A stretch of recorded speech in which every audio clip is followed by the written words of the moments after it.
Well, Washington State University is preparing for big losses in state and federal funding for the upcoming year. The university says it's already lost millions in federal grants, and Governor Bob Ferguson plans to cut $20 million in state funding for the school. Derek Strom is at the WSU Spokane campus, which could see big changes in its budget as well. Derek, Kirsten, WSU's Board of Regents says it's already lost about $6 million in federal grants from USAID and the Department of Education.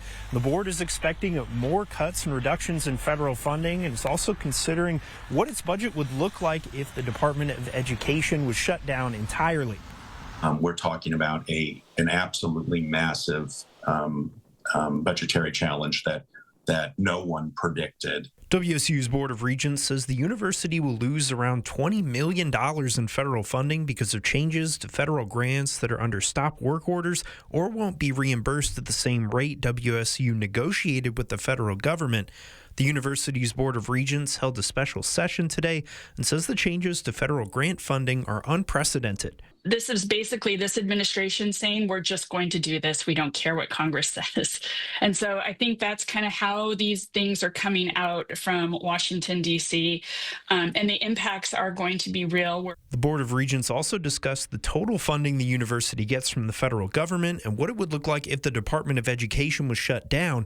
The Department of Education provides around $180 million to WSU per year, mostly through student loans and Pell Grants. Universities that are particularly focused on first-gen students, Pell L students, et cetera, which is our entire focus as a land-grant university, will be differentially much more impacted by this. Pell Grants are expected to be protected from any cuts to the Department of Education, according to the Board of Regents.